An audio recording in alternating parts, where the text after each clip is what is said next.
Well, Thailand and Cambodia have agreed to extend a ceasefire along their border. The two neighbors hammered out the conditions to ensure the truce stays in place following 3 days of talks in Kuala Lumpur.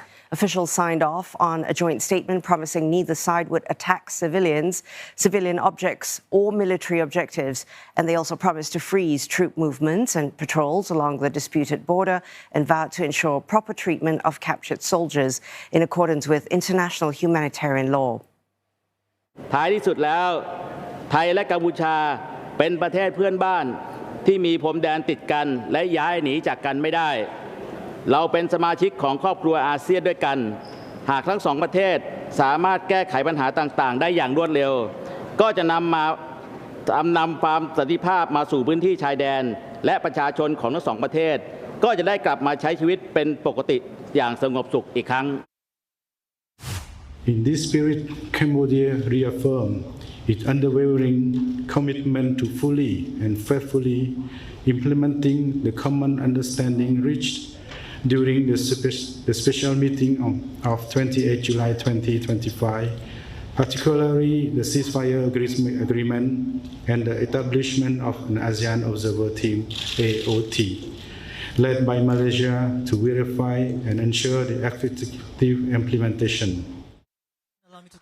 But the agreement extends the ceasefire that was reached on 28th of July after 5 days of deadly clashes between Thailand and Cambodia last month. Both sides have said that they will allow ASEAN observers, led by the bloc's chair Malaysia, to inspect disputed border areas and ensure both sides honor the terms of the deal. Both nations are scheduled to meet again within 1 month. The U.S. Secretary of State Marco Rubio welcomed the outcome of the meeting, describing it as an important step forward in solidifying the ceasefire agreement. And the country participated in the meeting as a third-party observer alongside China. Afifa Arifin tells us more about Malaysia's role in the ceasefire process. We know Malaysia isn't directly involved in the territorial dispute. It's playing a very central role as a neutral convener and coordinator of this entire peace process. And as part of this agreement on Thursday to prevent further escalation, a monitoring mechanism is now being activated. So this includes an ASEAN observer team that's led by Malaysia, while in the interim, ASEAN defense attaches will monitor compliance independently from both sides of the border. Malaysia's Home Affairs Minister Saifuddin Nasution, who's representing the country at these talks, said the outcome reflects ASEAN's core values. We are proud to see that both sides have given this commitment throughout their meeting for the last few days. In ASEAN, we believe in resolving disputes through consensus, non-confrontation, and through trust, mutual respect, and the spirit of non-interference. As hosts, we are deeply honored to support both parties in this process, and we stand ready to offer any assistance needed in facilitating talks, building confidence, or supporting practical mechanisms for monitoring the ceasefire.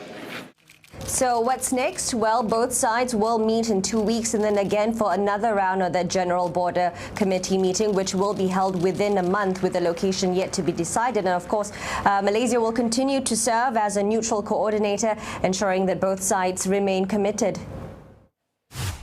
We are joined by Thanapat Chatinakrob, Assistant Professor of International Law at Thammasat University. Professor, thank you very much for joining us. Firstly, in your previous interviews, you've suggested that this border dispute could take years to fully resolve. So how significant is this latest agreement, and how durable does a ceasefire look to you?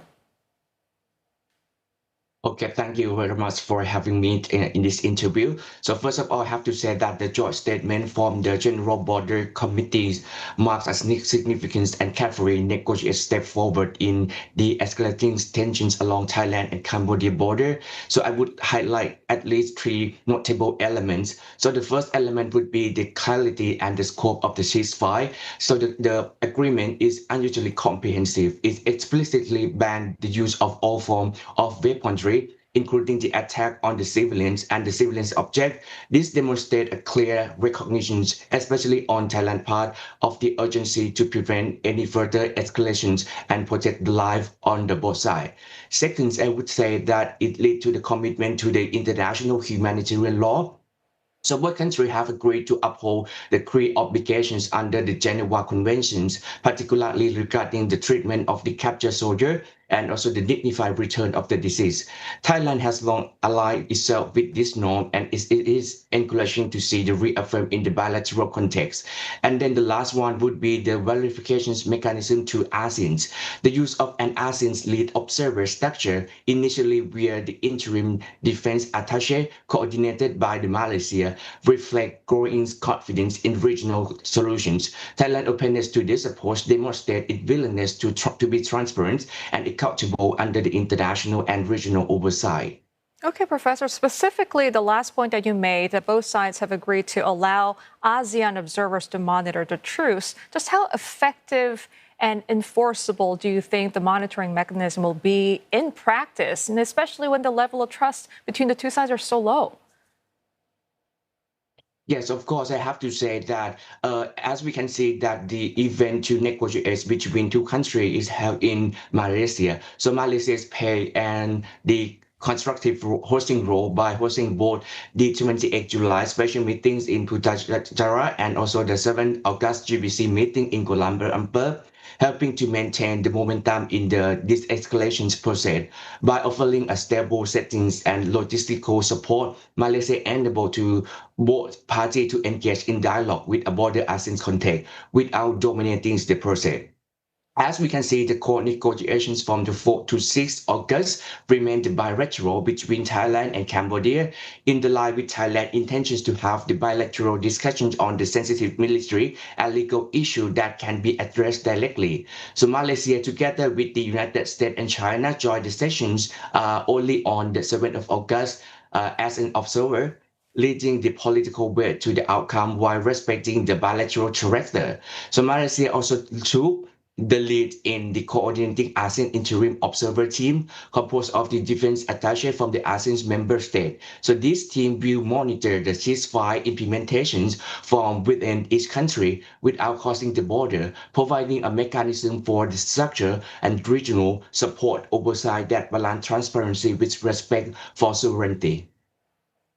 Professor, I want to get your thoughts on ASEAN and its future, because as a body, it leans on consensus and non-interference in intra-regional crises. So what can we draw from this success, this example, to advance ASEAN's other outstanding bugbears, namely Myanmar and South China Sea tensions?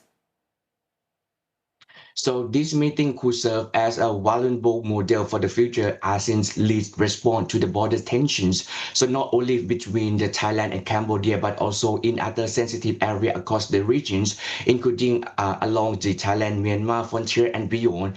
The process demonstrates how ASEAN can play a supportive role in managing complex bilateral dispute while maintaining the regional cohesion.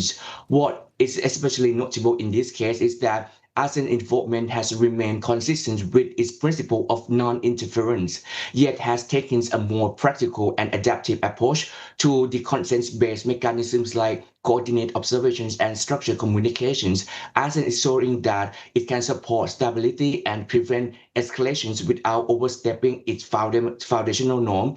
This approach helps manage tensions while maintaining respect for sovereignty regional cohesion. So if this model proves successful, it may lay the groundwork for the regional framework or standard practice for handling land-based border conflict, one that balances respect for national sovereignty with the commitment to the international humanitarian principle and the peaceful dispute resolutions.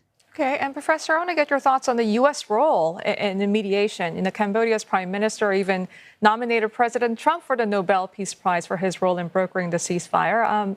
Do you think that this might embolden him to take a more active role in resolving other regional tensions, as Yasmin mentioned, Myanmar or the South China Sea tensions? Okay, as the both government, the agreement helped stabilize the public sentiment and manage domestic narrative. For Cambodia side, committing to the humanitarian norm is important in addressing growing international concern about the conduct in the near future. But as we can see that there might be the tends to the involvement of the third country participating in the negotiation. So first of all, I have to say that it might happens like to relate to the issue a little bit, of course, for sure, that the involvement of other state party might take a kind of like role in these positions. But actually, I have to say that for the Thailand side, at least we plan to negotiate in the bilateral conduct that we would like to see the government image as a measure and the responsible actor that benefit, the national sovereignty and security. And we would like to see kind of like the bilateral negotiations between two countries rather than to the involvement of the third party in the conflict between two countries. Professor, what about the trickle-down effect of this success? Could it help bolster Thailand's path to political stability and resolve its leadership challenges as well as unhappiness among the people? What's the prospect of that? I have to say that we would like to see peace in the near future, of course, since the issue that happened between Thailand and Cambodia happens for many days, and people die because of that situations. Many people have to move their place; they cannot live in their home. So actually, I think we need more peaceful solutions and how to find kind of like a better solutions between two countries in the near future. As we can see that both countries we cannot live these regions because Thailand and Cambodia is attacked like this forever, of course. So I think that would be kind of like the process that we need to continue the process of the bilateral negotiations in the near future. And it seems to be that both countries agree to have kind of like a very continued bilateral discussion between two countries in order to prevent any the escalations of the conflict between two countries. Appreciate your time very much this Friday morning. Thank you, Thanapat Chatinakrob, who's Assistant Professor of International Law at Thammasat University.